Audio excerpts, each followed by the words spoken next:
विशोकावा ज्योतिष्मति जी। यही ना?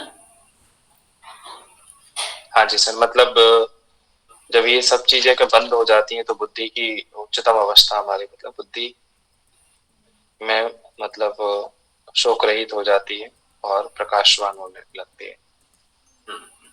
ये क्या है? मतलब बुद्धि की उच्चतम अवस्था। किस चीज का उपाय है?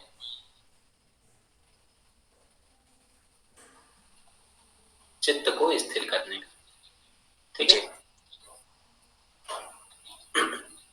जैसे हमने पहले बता दिया था, है ना, मैत्री करुणा मुदिता वगैरह, तो वो क्या था आपका? चित्त को शुद्ध करने का उपाय, शुद्ध करने। फिर जी उसके बाद उसको स्थिर करने के उपाय। कभी कभी क्या होता है, जैसे जैसे प्रीवियस जो क्वेश्चन आए हैं उनमें क्या हुआ कि जैसे दो ऑप्शन दे दिए कि जो है चित्त शुद्धि वाला जो है, एक क्वेश्चन पूछ लिया कि इनमें से कौन सा जो है वो चित्त शुद्धि का उपाय है।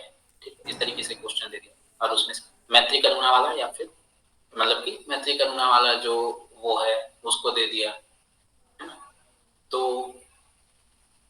या फिर उसके ऊपर वाला, है ना, एक तत्व अभ्यास वाला। ठीक है, और जो है चित्त को स्थिर करने वाला जब कहा है तो जो है ये बाकी के जो है उनके बारे में कह दिया। ठीक है, तो वो दोनों को अलग अलग भी बता देते हैं, और कभी कभी जो है दोनों को साथ में भी ले लेते हैं। ठीक है, इसको थोड़ा सा ध्यान में रखना।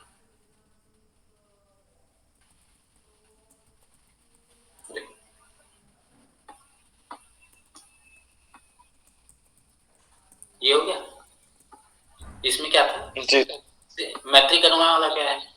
चित्त शुद्धि के लिए बताया था, है ना। चित्त जी को निर्मल करने का सरल उपाय क्या है, इस तरीके से इसमें बताते हैं, तो कहते हैं मैत्री करुणा मुदिता उपेक्षा। और इसी के आगे फिर कहते हैं प्रच्छादन में धारणा में हम प्राण से, वो भी क्या है? चित्त शुद्धि का ही उपाय है। ये, है ना, चित्त शुद्धि का दूसरा उपाय बताते हैं प्रच्छादन में धारणा में हम प्राण से। ठीक, और अगले में जब बताते हैं तो वो क्या रहता है? अब जो चित्त जो है जो शुद्ध हुआ है उसको स्थिर कैसे करना है। ठीक है, तो विषयवती प्रवृत्ति उत्पन्न, है ना, या फिर अगला यहाँ पे विषयवती प्रवृत्ति होगी, और यहाँ पे ज्योतिषमती प्रवृत्ति के बारे में, विशोकावा ज्योतिषमती, है ना। और अभी और आगे आएंगे विशोकावा ज्योतिषमती के बाद। चित्त को स्थिर करने के अन्य उपाय क्या है, अगला पढ़ते हैं। अगला है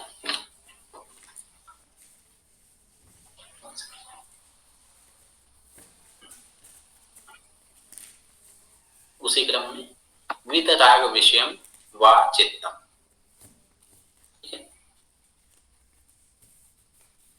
वितराग विषयम का अर्थ क्या है? तो उसमें कह रहे हैं वितराग को विषय करने वाला चित्त भी स्थिर हो जाता है। मतलब कि ऐसे जो पुरुष हैं जो कि एक तरीके से राग द्वेष से रहित हो गए हैं, है ना, वैराग्य को प्राप्त हो गए हैं, उनको अगर हम जो है विषय बनाकर, है ना, उनको अगर हम ध्यान में लाते हैं, है ना, तो उसके माध्यम से भी हमारा जो चित्त है वो क्या हो सकता है? स्थिर हो सकता है। ठीक, मतलब कि कोई ऐसे पुरुष, ठीक, जो कि क्या हो गए हैं? वितराग हो गए हैं, है ना, उनको अगर हम जो है क्या बना लेते हैं? अपने ध्यान का माध्यम बना लेते हैं। उनका अगर हम ध्यान करते हैं, जो कि राग से रहित हो गए हैं, उनको अगर हम विषय बना लें, अपने ध्यान का विषय बना लें, तो उसके माध्यम से हमारा जो चित्त है वो स्थिर हो सकता है। ठीक है, सरल है। जी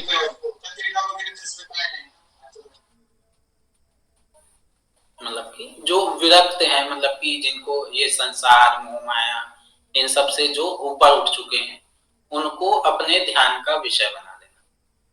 ठीक है, तो उसके माध्यम से भी हमारा जो चित्त है वो क्या हो सकता है, स्थिर हो सकता है। इस तरीके से बता रहे हैं। ठीक है, अगला एक और बता रहे हैं, क्या कहते हैं, स्वप्न निद्रा ज्ञानावलंबनम वा, मतलब कि स्वप्न या निद्रा में जो भी हमें ज्ञान का आलंबन होता है ना, उसके माध्यम से भी चित्त जो है वो क्या हो सकता है, स्थिर हो सकता है।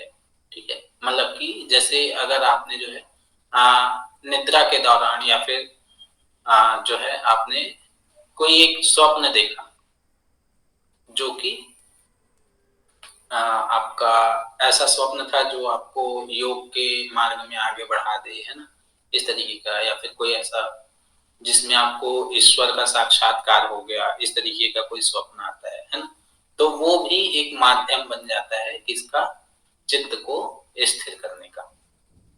ठीक है, जैसे हमने ऊपर पढ़ा था ना, निद्रा वृत्ति।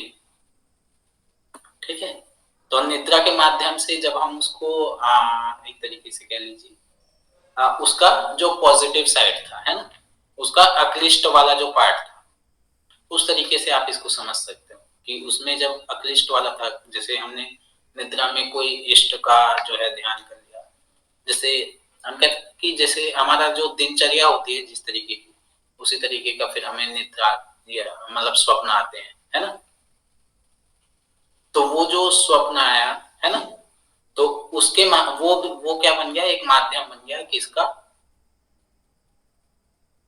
किसका, मतलब ध्यान करने का, चित्त को स्थिर करने का। चित्त को स्थिर करने का। ठीक है, या फिर समाधि प्राप्त करने का भी कह सकते हो। वैसे समाधि बाद में प्राप्त होगी, लेकिन चित्त को स्थिर करने के लिए। ठीक है, आपके जो स्वप्न है ना, या फिर जो निद्रा है, उसमें जो ज्ञान हो रहा है, ठीक, उसका अवलंबन करके क्या कर सकते हैं, चित्त को स्थिर कर सकते हैं। ठीक, देखो एक्सप्लेनेशन में देखते हैं। स्वप्न में कोई अलौकिक अनुभव हुआ हो, जैसे आपने अपने इष्ट का दर्शन किया हो, तो उसको स्मरण करके वैसा ही चिंतन करने से मन स्थिर हो जाता है, तथा गाढ़ निद्रा में केवल चित्त की वृत्तियों का चित्त की वृत्तियों के अभाव का ही ज्ञान रहता है।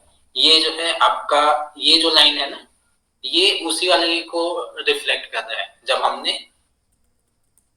निद्रा एज अ वृत्ति देखा था, है ना। 5 वृत्तियां याद है कि नहीं है? प्रमाण, विपर्य, विकल्प, निद्रा, स्मृति, ये।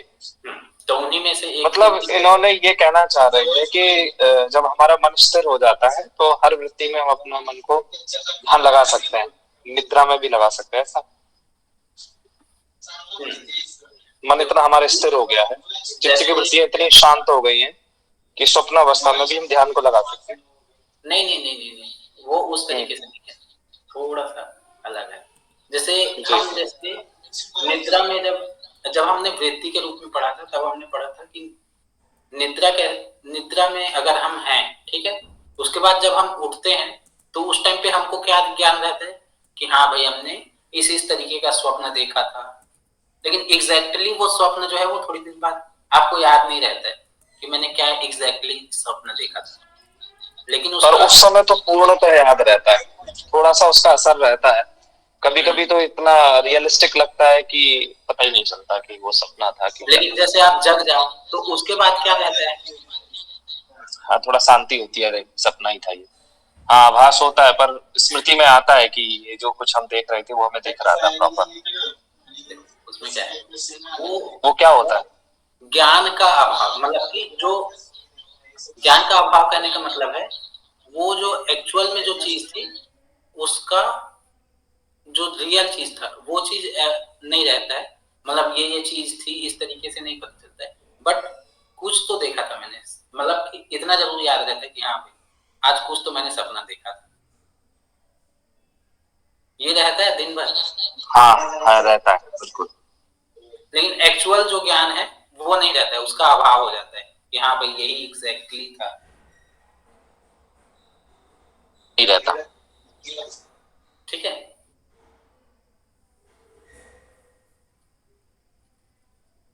उसी को कह रहे हैं, उसी प्रकार का समस्त वृत्तियों का बाद करके वृत्तियों के अभाव का ज्ञान अवलंबन करने से, ठीक, क्या होता है, हमारा जो चित्त है वो स्थिर हो जाता है। ठीक, मतलब कि जो हमने निद्रा में या स्वप्न के दौरान जो हमने इष्ट का दर्शन किया है ना, उसको एक लक्ष्य बना लिया, ठीक है, उसी को एक लक्ष्य बनाकर अभ्यास करने से अचानक ही अनायास ही चित्त जो है वो स्थिर हो सकता है। ठीक है, आपने जैसे सपने में देख लिया कि हाँ भाई मेरे को इष्ट के दर्शन हो गए, ठीक है, उसके बाद जो है आप अपनी दिनचर्या में, अब इष्ट के दर्शन में तो उस हिसाब से आपने अपनी दिनचर्या में थोड़ा सा चेंज किया है ना, ठीक है, और फिर उसके माध्यम से आप उसमें आगे बढ़ते गए प्रैक्टिस करते गए, और फिर एक दिन अचानक क्या हो गया, आपका जो चित्त है वो स्थिर हो गया। ठीक है, जिस काल में तमोगुण का आविर्भाव होता है उस समय यह अभ्यास नहीं करना चाहिए, ऐसा कह रहे हैं। ये तो थोड़ा एडिशनल चीज होगी। जिस समय चित्त और इंद्रियों में सत्व गुण बढ़ा हुआ हो उस समय यह साधन अधिक लाभप्रद हो सकता है। जैसे कि एग्जाम्पल के लिए समझ लीजिए, जैसे कि आपका जो दिन भर की दिनचर्या है ना, वो कैसी हो गई है कि हाँ, जैसे आपने दिन भर क्या किया, राम भजन में लगे रहे, ठीक है, या फिर जो भी आपके इष्ट हैं उनके भजन में लगे रहे, तो उस समय क्या हुआ आपका, अब वो सतोगुण बढ़ा हुआ है उस टाइम पे, बढ़ा है कि नहीं बढ़ा है? जैसे आप भजन वगैरह में लगे हुए हैं दिन भर, हाँ, सत्वगुण बढ़ा है तभी मतलब मन कर रहा है, अदरवाइज वो मन नहीं करता। जी, ठीक है, तो जब उस तरीके की जब वृत्ति है तो उस टाइम पे जब आपका जो स्वप्न रहेगा, है ना, तो वो स्वप्न भी कैसा होगा, सतोगुणी होगा। ठीक है, तो उस टाइम पे वो जो है आपके लिए हेल्पफुल हो सकता है चित्त स्थिर करने के कंटेक्स्ट में।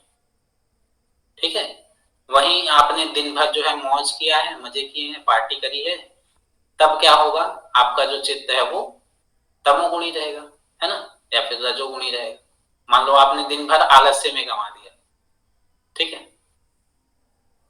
दिन भर आप जो है बैठे रहे, कुछ नहीं किया, ठीक है, तो उस टाइम कैसा है आपका चित्त, तमोगुणी है। फिर आप सोने गए, निद्रा आई, तब भी आपका मन जो है कैसा है, तमोगुणी है।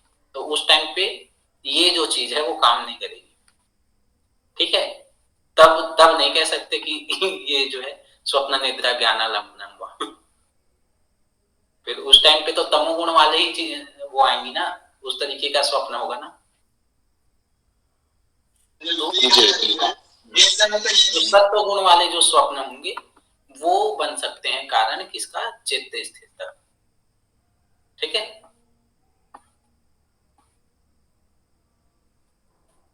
चलो अब ये तो बता दिया थोड़ा हायर लेवल वाले लोगों के लिए। ठीक है, अब थोड़ा सा सामान्य लोगों के लिए आते हैं। तो कहते हैं हाँ, मनुष्यों की रुचि भिन्न भिन्न होती है, अतः अब सर्वसाधारण खेल के उपयोगी साधन का वर्णन करते हैं।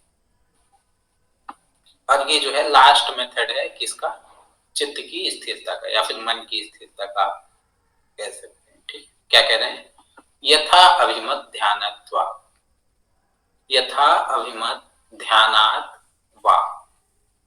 ठीक है, मतलब कि जिस भी चीज में आपका मन लगता है, ठीक है, जिस भी चीज में आपका ध्यान लगता है उसको माध्यम बनाओ और उसी पे ध्यान लगाओ। ठीक है, क्या कह रहे हैं, उपयुक्त साधनों में से कोई भी साधन किसी साधक के लिए अनुकूल नहीं पड़ता हो तो उसे अपनी व्यक्तिगत रुचि के अनुसार अपने इष्ट का ध्यान करना चाहिए। ठीक है, अपनी रुचि के अनुसार अपने इष्ट का ध्यान करने से भी मन जो है वो स्थिर हो जाता है, या फिर चित्त जो है वो स्थिर हो जाता है। ठीक है, मतलब कि अगर ऊपर वाली जो चीजें बताई इनने, है ना, अभी तक जो वितराग विषयम व चित्तम बताया, विशोका व ज्योतिष्मति बता दी, है ना, ठीक है, और जितने भी तरीके बता दिए इनने, वो सब अगर आपके बस में नहीं है तो आप क्या करो, यथा अभिमत ध्यानत्वा, जिसमें भी आप अपना मन जो है लगा सकते हो, है ना। जैसे इसको इस तरीके से एग्जांपल में समझ सकते हो कि जैसे अर्जुन के पास तो उनके गुरु थे, है ना, कौन थे? द्रोणाचार्य। द्रोणाचार्य, है ना, आचार्य द्रोण थे, तो उनके पास तो उनके गुरु हैं भाई, तो वो उसको सिखा देंगे, उनका मन उधर लग रहा है। लेकिन ये समझ लीजिए जैसे एकलव्य हुआ, है ना, तो एकलव्य के लिए वो अवेलेबल थे क्या? नहीं थे। नहीं थे। उन्होंने मना कर दिया था ना, तो उनने क्या किया, अब अपना एक वो बना लिया, ठीक है, चल भाई मैं इसकी मूर्ति से ही, मूर्ति को ही इसकी गुरु बना लेता हूँ, है ना। उनने अपना एक तरीका निकाल लिया कि मैं इसकी मूर्ति को बना करके क्या करूंगा, उस तरीके से अपने मन को स्थिर करूंगा और इसमें जो धनुर्विद्या है उसमें महारत हासिल कर लूंगा, है ना। या फिर आप इसको इस तरीके से समझ सकते हो कि जैसे आपके जैसे जो इष्ट है ना, मान लीजिए आप जो है कृष्ण को मानते हैं, अच्छा आपके जो इष्ट है वो कौन है? महादेव। ठीक है, महादेव है, ठीक है। मेरे जो इष्ट है मान लीजिए कृष्ण है, ठीक है, ओके। तो आपका क्या है, आप जो है यथा अभिमत ध्यानत्वा कहने का मतलब है आप जो है महादेव की मूर्ति है या फिर महादेव के जो भी चीजें हैं, है ना, या फिर अगर आप उनको मन में वो बसा सकते तो मन में कर लो, या फिर आप उसकी जो है मूर्ति को देख के ध्यान करते हो तो मूर्ति को देख के कर लो, है ना। और मैं जो है मैं क्या करूं, कृष्ण को जो है ध्यान का माध्यम बना लूं, ठीक है। तो उस वे में कह रहे यथा अभिमत ध्यान, मतलब जिसके माध्यम से तुम्हारा ध्यान लगता है, जिसमें भी आप जो है ध्यान लगा सकते हैं, उसमें ध्यान लगाइए, उससे भी आपका मन जो है वो स्थिर हो जाएगा, ठीक है। जी। क्लियर है यहाँ तक? हाँ जी सर। ठीक है, यहाँ पे जो 7 चीजें थी, है ना, मन को स्थिर करने की या फिर मन को शुद्ध करने की, वो यहाँ पे खत्म हो, ठीक है। अब चित्त को स्थिर कर लिया, उसके उपाय बता दिए, तो उसके जब हम जो है उसमें एक्सीलेंसी प्राप्त कर लेते हैं, है ना, या फिर कह लीजिए फल के रूप में जब हम जो है चित्त को स्थिर करने में सफल हो जाते हैं, तब क्या होता है भाई, उसके फल के रूप में क्या मिलता है, तो कहते हैं परमाणु परम महत्वांतो अस्य वशीकारः, ठीक है, मतलब कि क्या इसके माध्यम से क्या होता है, उस समय इसका क्या होता है, परमाणु से लेकर परम महत्व तक, मतलब कि छोटे से छोटे सूक्ष्म से सूक्ष्म चीजों से लेके उसका जो परम तत्व, मतलब कि बड़े से बड़ा जो चीज है उसमें भी वशीकार हो जाता है, वो भी आपके वश में आ जाता है, ठीक है। एक्सप्लेनेशन के माध्यम से समझते हैं, देखते हैं।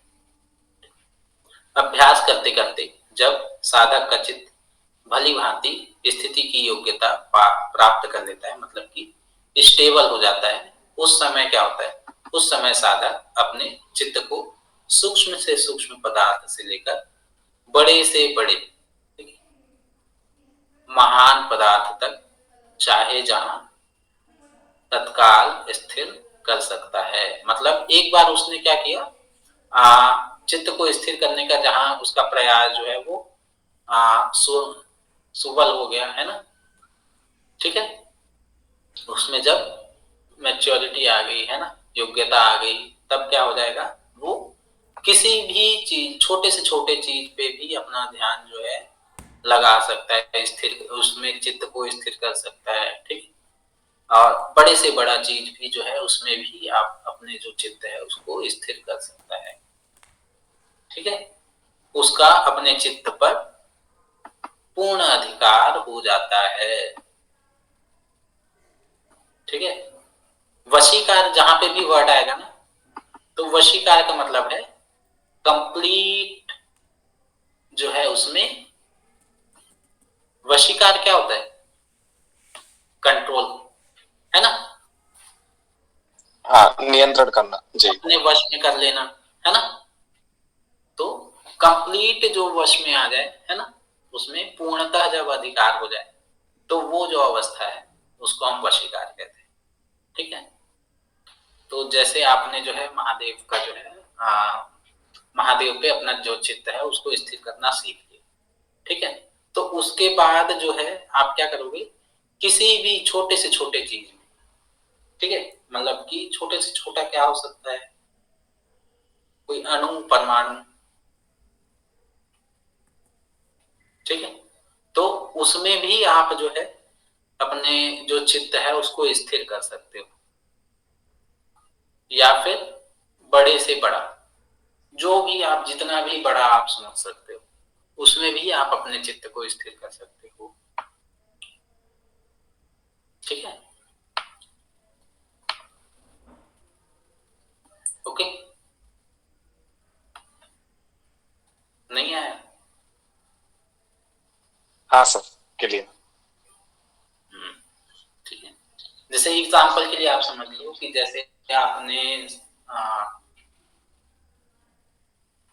हम कहते हैं ना कि कोई वृक्ष पे हम जो है, मान लो जैसे आपका जो इष्ट था वो तो शिव जी थे, है ना, महादेव थे, तो उनमें आपने किया, ठीक है भाई, तो उसका क्या मतलब है, केवल वहीं तक वो रहेगा क्या, लिमिट रहेगा क्या?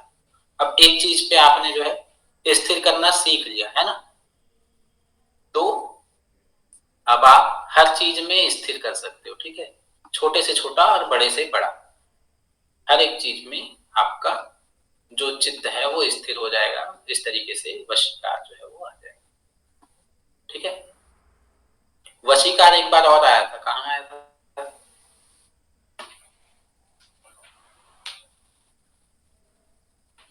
वशीकार वर्ड कहाँ आया था?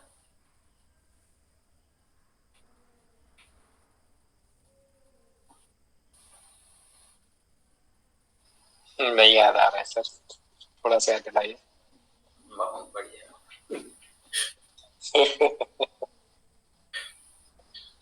थोड़ा सा 13, 14, 15 के आसपास जाओ। 13, 14, 15।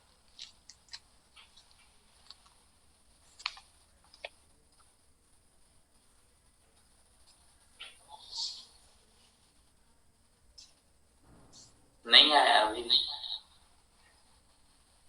15 नंबर सूत्र हाँ एक बार हाँ हाँ, आ गया। दृष्टानुश्रविक विषय वितृष्णस्य वशीकार संज्ञा वैराग्यम जी। कौन सा है? 15? ये हाँ, 15।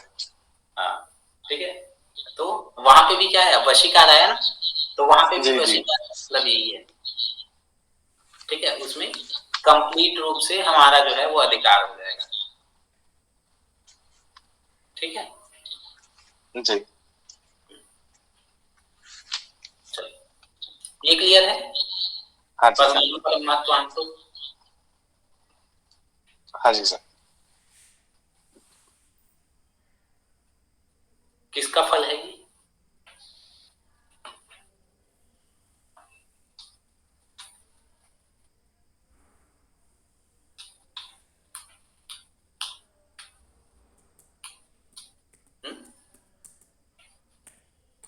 परमाणु ये परमात्मांतो अस्वीकार है, इसका ये फल मतलब जब हम ध्यान का मतलब किसी भी चीज पे हम जब ध्यान लगा देते हैं। ध्यान का नहीं, चित्त की स्थिरता का। हाँ, चित्त की स्थिरता का मतलब। वर्ड को याद रखो क्योंकि ऐसे ही पूछा जाता है। ठीक है, चित्त की स्थिरता जी। का फल बताइए। अब क्या, परमाणु परम महत्वांत। क्योंकि वहां पे तो ध्यान लिखा नहीं होगा। जी। एक एक वर्ड को मन की स्थिरता या फिर चित्त की स्थिरता के लिए, ठीक है, तो उसका फल है ये। ओके,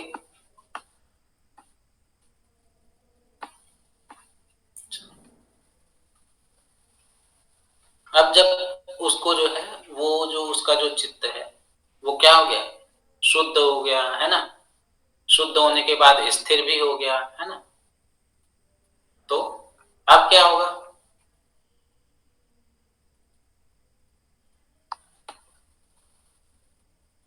अब तो वो चित्त वृत्ति निरोध कर सकता है ना भाई। हाँ, कर सकते हैं। है ना। तो जब उसका पूरा कंट्रोल आ गया उस पे, तो वो कर हाँ, लेगा, चित्त पे पूरा कंट्रोल। निरोध भी जी कर लेगा। तो इसलिए अब आगे क्या बताते हैं, जी। संप्रज्ञात समाधि। ठीक है। अब जो है बता रहे हैं समापत्ति। ठीक है, समापत्ति का मतलब है वही है संप्रज्ञात समाधि। ठीक है, क्या कह रहे हैं, क्षीण वृत्ति अभिजातस्येव मणे गृहीतृ ग्रहण ग्राह्येषु तदस्तज्जनता समापत्ति। ठीक है, क्या है भाई, देखते हैं। अब क्या हो गया, हमारी जो वृत्तियां हैं, है ना, क्षीण वृत्ति कह रहे हैं। तो क्षीण वृत्ति मतलब जो वृत्तियां हैं वो क्या हो गई हैं, क्षीण हो गई हैं। चित्त की वृत्तियां क्या हो गई, क्षीण हो गई। ठीक है, अभिजातस्य मतलब कि क्या, अभिजात मतलब कि निर्मल हो जाना, स्वच्छ हो जाना। ठीक है, साफ हो जाना। हमारा जो चित्त है वो क्या हो गया है, चित्त की जो वृत्तियां हैं वो क्षीण हो गई हैं, और हमारा जो चित्त है वो कैसा हो गया है, अभिजात से मतलब कि निर्मल हो गया है। किसकी तरह, मणि, किसकी तरह, मणि की तरह। ठीक है, यहाँ पे स्फटिक मणि लिखा हुआ। ठीक है, मणि की तरह क्या हो गया है, निर्मल हो गया है। कौन भाई,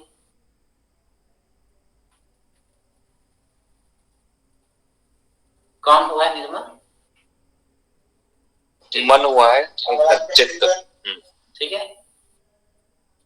हमारा जो चित्त है वो निर्मल हो गया है, किसकी तरह, मणि, मणि की तरह निर्मल हो गया है।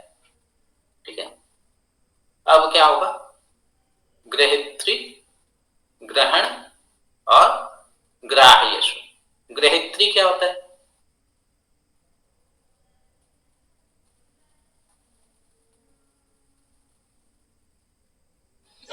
दृष्टा।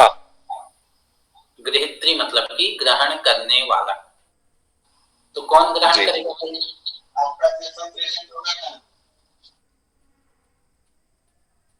कौन ग्रहण बुद्धि, बुद्धि करेगी, दृष्टा करेगा। करेगा। तो इसमें जो है कहते हैं जो पुरुष है ना, वो ग्रहण करेगा। तो वो क्या हो गया, गृहित्री हो गया। ठीक है, ओके। अब क्या है, ग्रहण मतलब कि किसके माध्यम से ग्रहण करेगा। तो किसके माध्यम से ग्रहण करेगा, पुरुष को फॉर एन एग्जांपल एक पर्सन समझ लो। ठीक है, तो पर्सन जो है वो किसके माध्यम से ग्रहण करता है, जो विषय होते हैं उनको।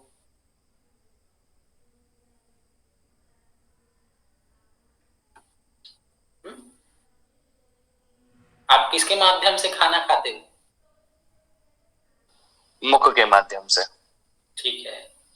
आप किसके माध्यम से चलते हो, पैर के माध्यम से। अच्छा। आप किसके माध्यम से जो है स्पर्श का अनुभव कर पाते हो, त्वचा के माध्यम से। बहुत बढ़िया। तो किसके माध्यम से ग्रहण कर रहे हो,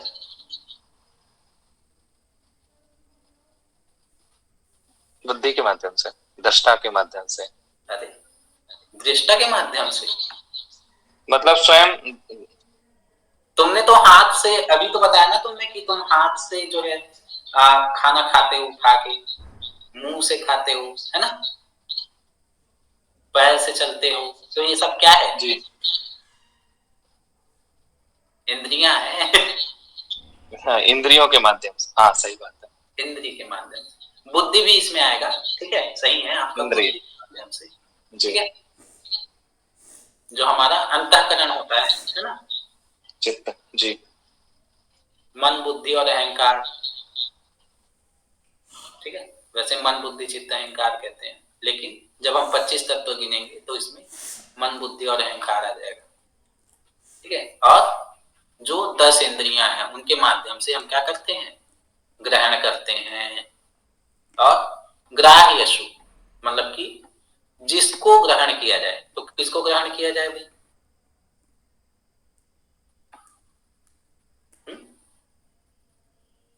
किसको ग्रहण करते हैं?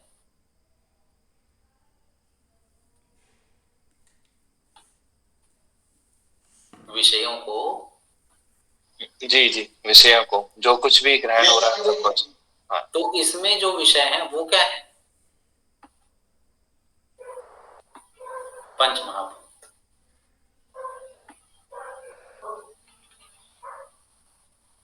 ठीक है।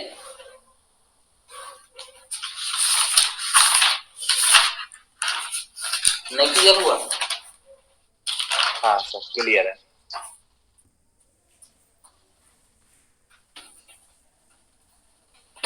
पूरा हुआ कि आधा हुआ? हाँ, मैक्सिमम हो गया मतलब जी। एक बार चाहे तो और बता दीजिए सर, और क्लियर हो जाएगा थोड़ा सा। मतलब ये सार है ना उसका पूरा,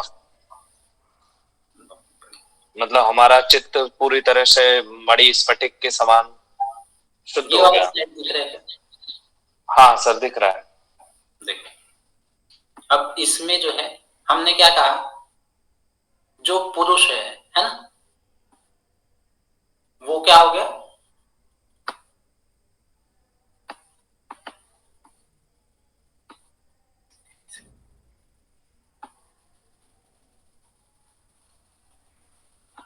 दृष्टा। अरे, 3 चीजें है ना हमारे पास।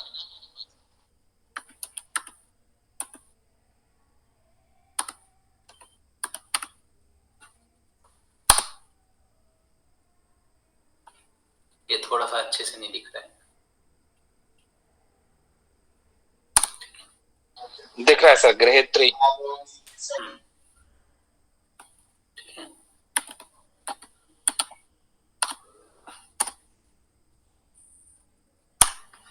और तीसरा है ग्राह्य, ठीक है। 3 चीजें है ना, ठीक है। तो सबसे पहला क्या है, ऊपर से चलते हैं। जी। ग्रहित्री मतलब कि जो ग्रहण करेगा, कौन ग्रहण करेगा? पुरुष। पुरुष, है ना। पुरुष की जगह पे अभी आप खुद को रख लो, जी। ठीक है। एक इंसान समझ लो, वैसे है नहीं बट समझ लो, ठीक है। किसके माध्यम से ग्रहण करेगा? वो ग्रहण में आ जाएगा। किसके माध्यम से ग्रहण करेगा?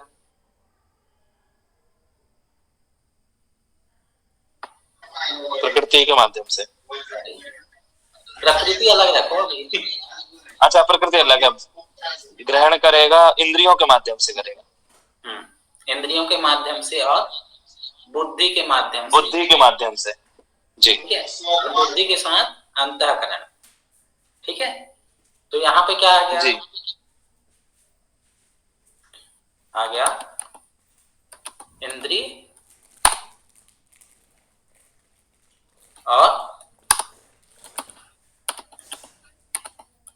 अंतःकरण, ठीक है। ये क्लियर हुआ?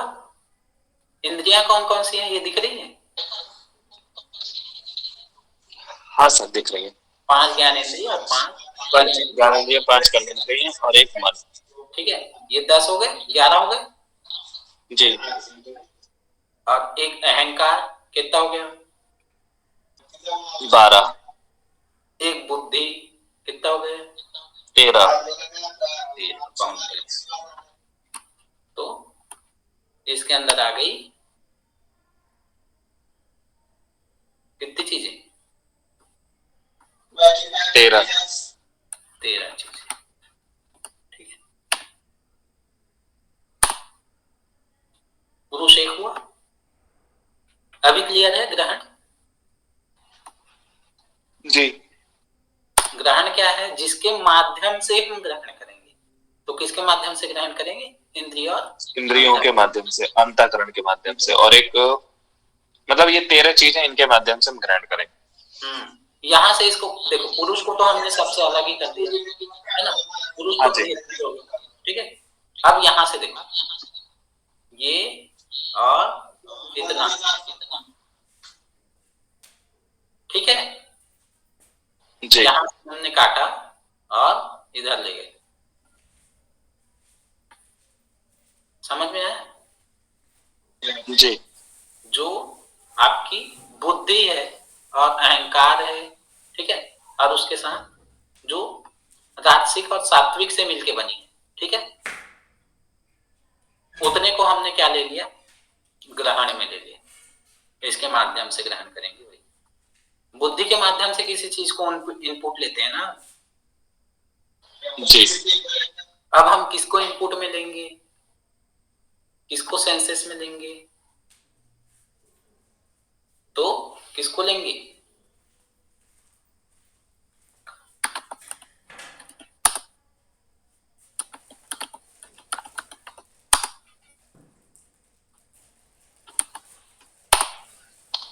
पंच महाभूत और पंच तन्मात्रा। यही तो बच गया। हाँ जी।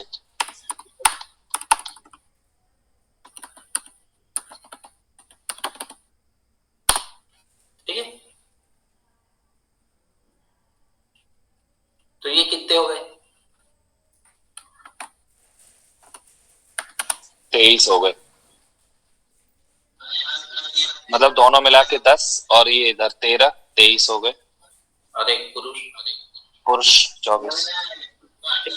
और ये सब जो है ये किसके अंतर्गत आते हैं? प्रकृति और प्रकृति के अंतर्गत। ठीक है जी। ओके, अभी क्लियर है? गृहित्ति, ग्रहण और ग्राह्य। हाँ जी। याद रहेगा? देखो, ग्राह्य मतलब जिनको हम ग्रहण करेंगे, ठीक है। तो जैसे किसको ग्रहण करोगे भाई? जल को ग्रहण करोगे? शब्द। हाँ करेक्ट। शब्द, स्पर्श, रस। ठीक है, जल को ये अग्नि। ग्रहण करोगे? जल को। जी। रस के रूप में, है ना। रस के रूप में वो सही। लिक्विड वाली जो चीज है ना, वो रस में आ गई, है ना। ठीक है जी। इसको इस उदाहरण से समझ सकते हो। ठीक है, और क्या ग्रहण कर सकते हो? ग्रहण करने का विषय आपका स्मेल हो सकता है, एक है ना, सुगंध। जी। एक विषय है ना, विषय हुआ ना। जी। तो उसको हमने ग्रहण कर लिया किसके माध्यम से भाई? नासिका के माध्यम से। ठीक है, बहुत बढ़िया। और नासिका क्या बना? एक ग्रहण बना, है ना, इंद्रिय है। जी, ग्रहण इंद्रिय। ओके, ग्राह्य मतलब कि विषय जिसको हम ग्रहण करेंगे। अब विषय को किसके माध्यम से ग्रहण करेंगे? विषय को किससे ग्रहण करते हैं? विषय होते किसके हैं वैसे?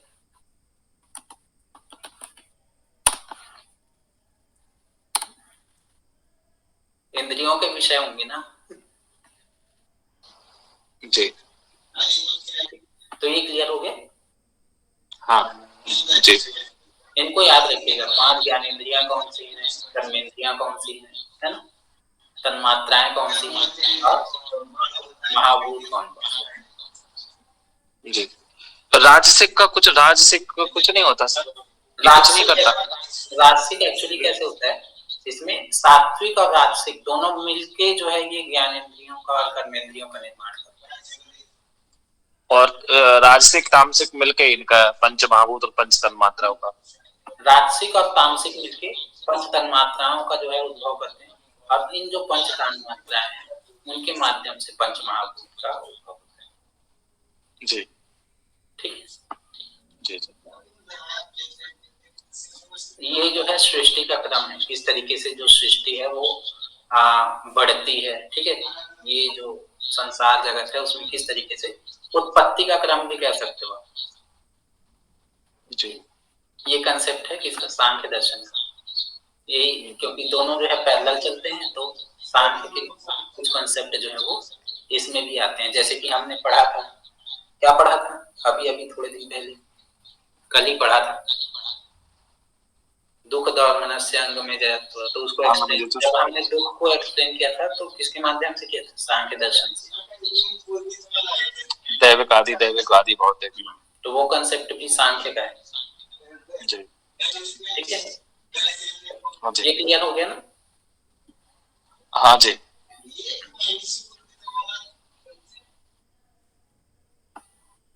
तो इसमें क्या होता है, चलो ये सूत्र थोड़ा लंबा खींच गया वैसे चलो, नहीं सर कोई बात नहीं, अच्छा क्लियर समझ हुआ में आना चीज। चाहिए लास्ट।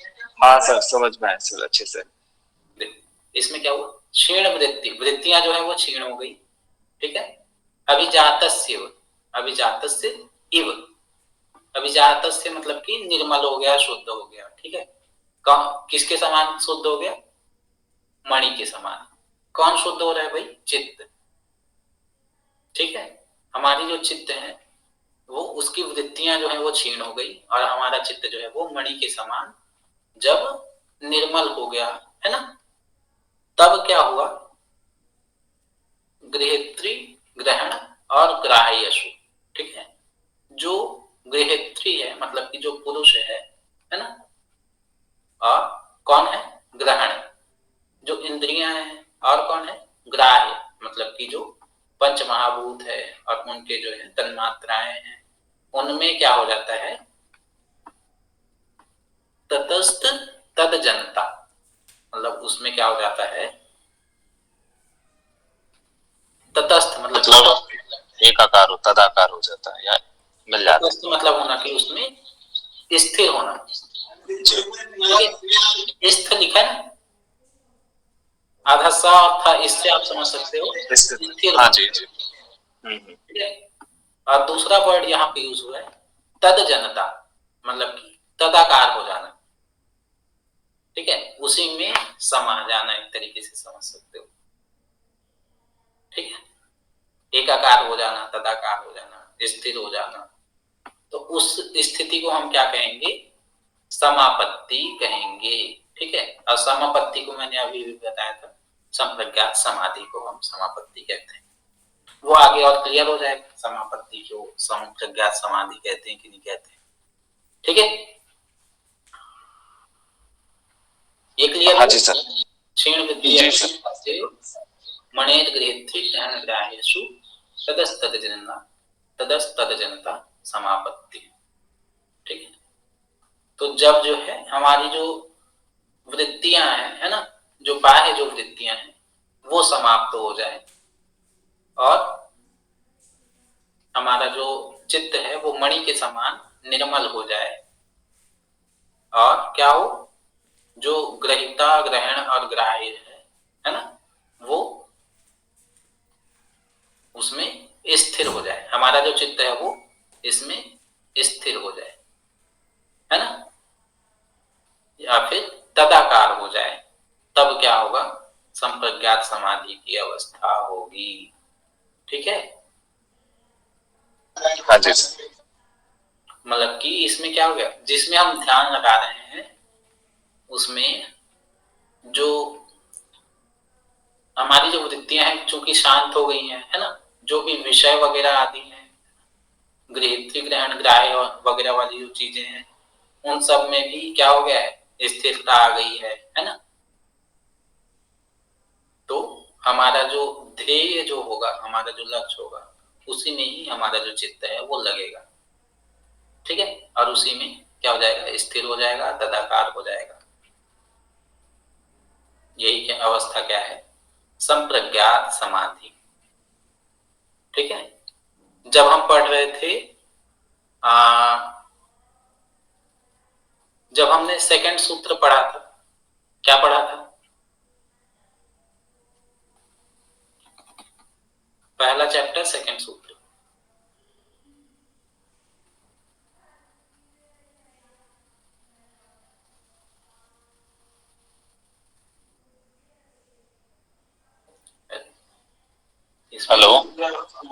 म्यूट नहीं हो रहा, अनम्यूट नहीं होता सर, योगा चित्त वृत्ति निरोध होता।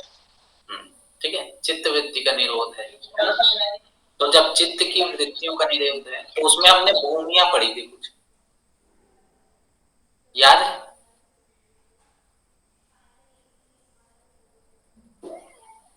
जी सर। कौन कौन सी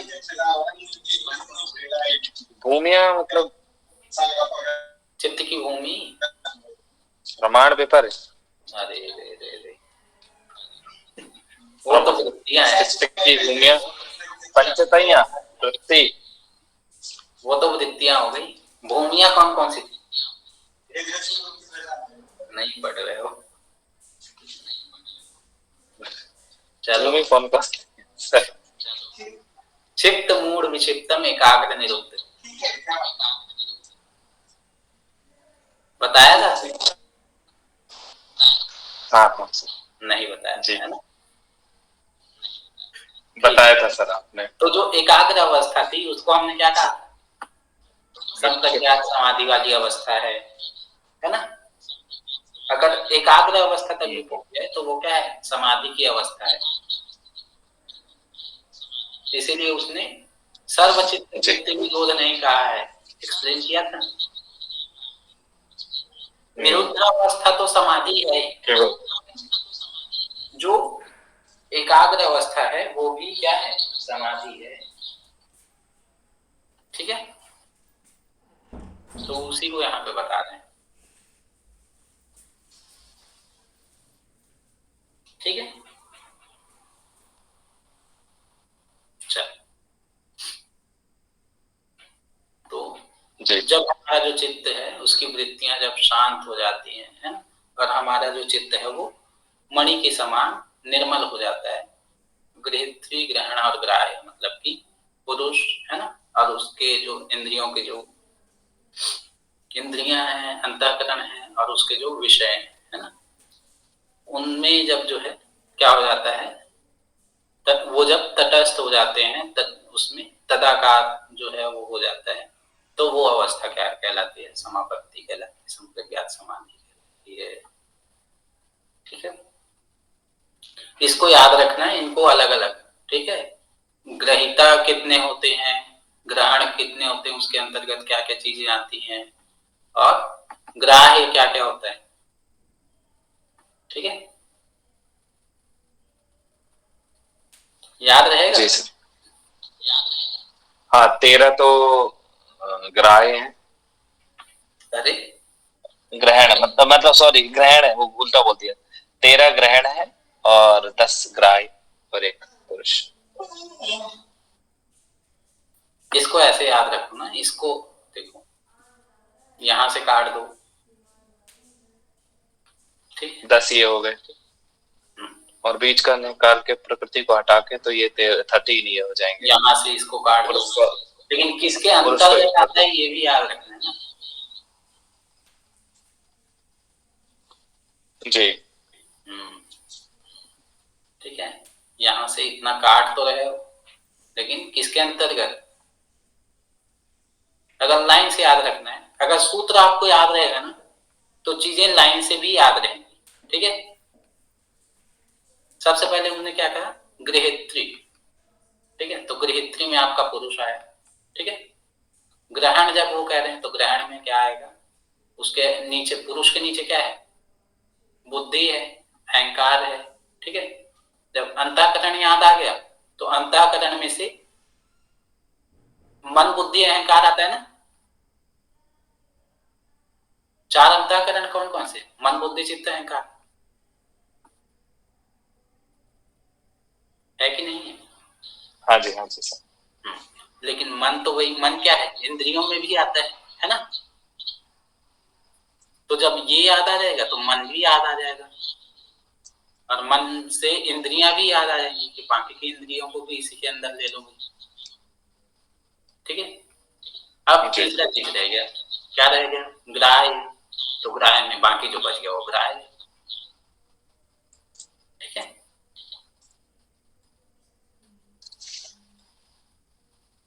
क्लियर है कि नहीं है? बस यही। हाँ सर। हाँ जी।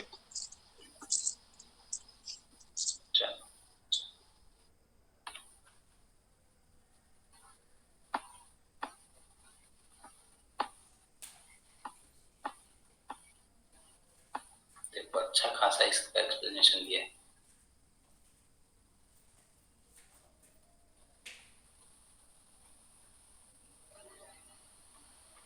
चलो ठीक, बाकी आगे जो है वो कल देखेंगे क्या होता है। समापत्ति के जो प्रकार है ना, सवितर्क, निर्वितर्क, सविचार, निर्विचार, ठीक है। हाँ जी सर।